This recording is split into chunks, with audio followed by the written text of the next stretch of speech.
നമസ്കാരം.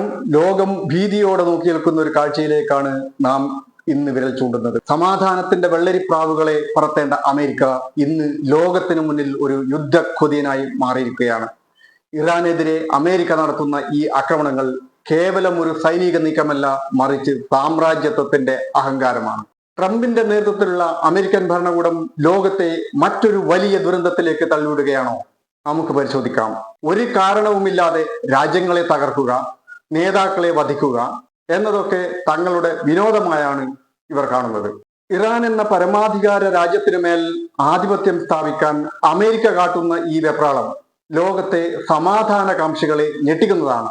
ഒരു കാരണവുമില്ലാതെ രാജ്യങ്ങളെ തകർക്കുക, നേതാക്കളെ വധിക്കുക എന്നതൊക്കെ തങ്ങളുടെ വിനോദമായാണ് ഇവർ കാണുന്നത്.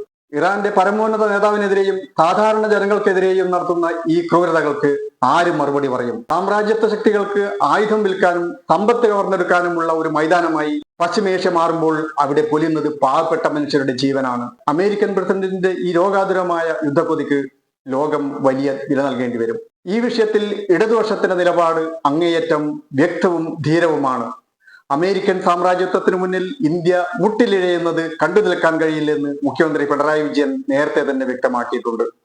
അമേരിക്കയെയും ഇസ്രയേലിനെയും തെമ്മാടി രാഷ്ട്രങ്ങൾ എന്ന് വിശേഷിപ്പിച്ചുകൊണ്ട് അദ്ദേഹം നടത്തിയ വിമർശനം അന്താരാഷ്ട്ര തലത്തിൽ ശ്രദ്ധ പിടിച്ചു പറ്റിയതാണ്. പശ്ചിമേഷ്യയിൽ ലക്ഷക്കണക്കിന് മലയാളികൾ പണിയെടുക്കുന്നുണ്ട്. അവരുടെ സുരക്ഷയെ പോലും ബാധിക്കുന്ന ഈ യുദ്ധത്തെ എതിർക്കുന്ന കാര്യത്തിൽ ഇടതുപക്ഷ സർക്കാർ കാണിക്കുന്ന ഈ ആർജവം കേന്ദ്ര സർക്കാർ കണ്ടുപഠിക്കേണ്ടതാണ്. യുദ്ധം ഒന്നിനും ഒരു പരിഹാരമല്ല. പക്ഷെ തന്റെ അധികാരം ഉറപ്പിക്കാൻ ലോകത്തെ മൊത്തം യുദ്ധത്തിലേക്ക് വലിച്ചിഴക്കുന്ന അമേരിക്കൻ പ്രസിഡന്റിന്റെ ഈ നീക്കം ചരിത്രം പൊറുക്കില്ല. ഇതിനെതിരെ ലോകമെമ്പാടുമുള്ള മനുഷ്യർ ഒന്നിക്കേണ്ട സമയമാണിത്. ഈ വിഷയത്തിൽ നിങ്ങളുടെ അഭിപ്രായം എന്താണ്?